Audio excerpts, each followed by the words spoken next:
In this video, I'll be showing you how to fix Microsoft Store not working in Windows 11. It's a very simple method, so if you find this video helpful, be sure to drop a like and subscribe. Now, the first thing you want to do is execute the direct store cache reset.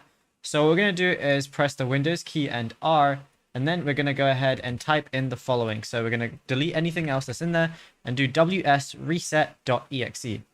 Go ahead and press OK, and then basically that's going to try and make Microsoft Store open up. Now, the next thing we want to do, if the Microsoft Store icon's completely missing or still won't launch, the Universal App Framework link between the store package and Windows 11 has been ruptured. So you can force inject a new one. All you want to do is go ahead and right click on your Windows icon, then go to terminal, but make sure it's the admin version, and then press OK whenever the thing comes up.